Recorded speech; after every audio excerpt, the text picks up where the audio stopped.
is Merlin waiting for his bedtime story. He's very keen, as you can see. We've had a very busy day. Now the story I've chosen is Zog by Julia Donaldson and Axel Scheffler, because it's got super rhyme and rhythm in it. Can you see what the story's about? You can't eat it. You can't eat it. Move your face. Move your face. Madam Dragon ran a school many moons ago. She taught young dragons all the things that dragons need to know. Zog, the biggest dragon, was the keenest one by far. He tried his hardest every day to win the golden star. All the dragons in year one were learning how to fly. Hi, said Madam Dragon, way up in the sky.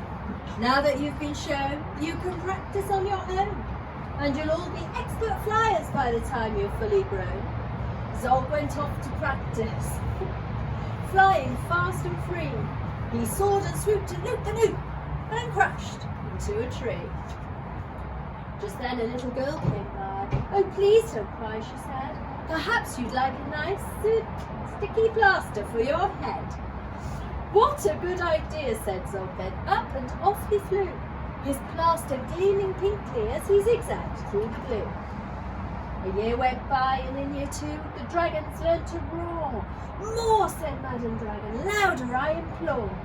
Now that you've been shown, you can practice on your own, and you'll all be champion roarers by the time you're fully grown. Zog went off to practice. He roared with fearsome force. He kept it up for hours on end, but then his throat grew. Just then the girl came by again. She said, what rotten luck. Perhaps you'd like a nice soothing peppermint to suck. What a good idea, said Zog then. Up and off he flew, and breathing fumes of peppermint, he zigzagged through the blue. A year went by, and in year three the dragons learned to blow. No, said Madam Dragon, breathe out fire, not snow.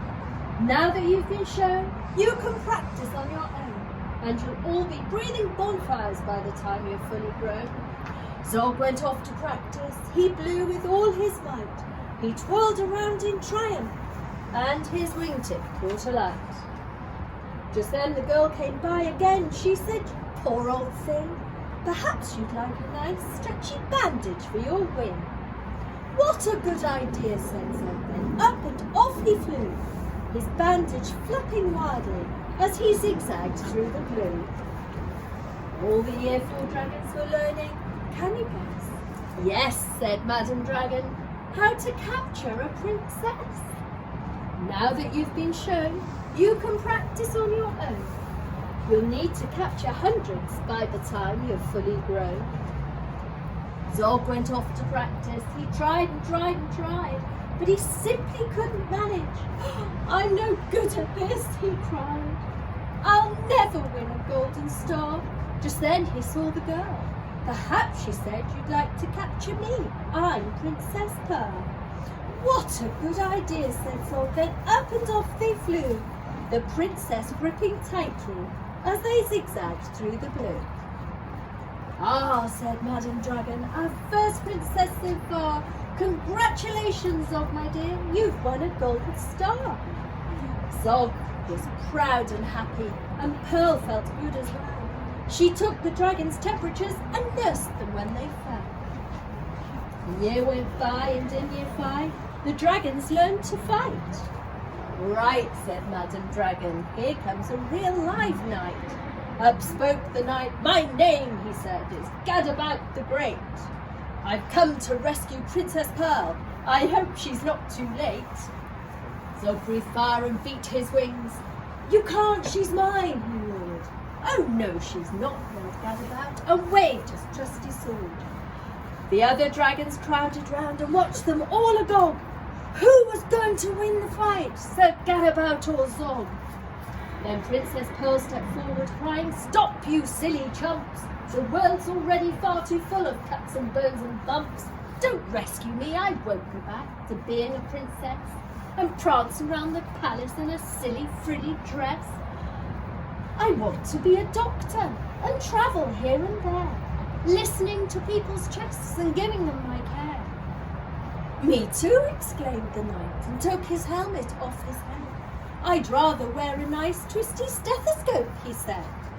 "Perhaps, Princess, you'll train me up," and Pearl replied, "Of course, but I don't see how the two of us can fit upon your horse." Then Zog said, "Flying Doctor, I'd love to join the crew. If you let me be your ambulance, then I can carry you." "Bravo," said Madam Dragon, "an excellent career." And all the Year 5 dragons gave a loud resounding cheer. Then Madam Dragon told the horse, "I really hope you'll stay. I'll let you be my pupil's pet and feed you lots of hay." "What a good idea," said Zog. Then up and off he flew, the Flying Doctors waving as they zigzagged through the blue. Hey. And now it's time for all of you Except for your children. to rest your weary head. And off you go and snuggle down inside your soft warm bed. Oh, you too. Good night.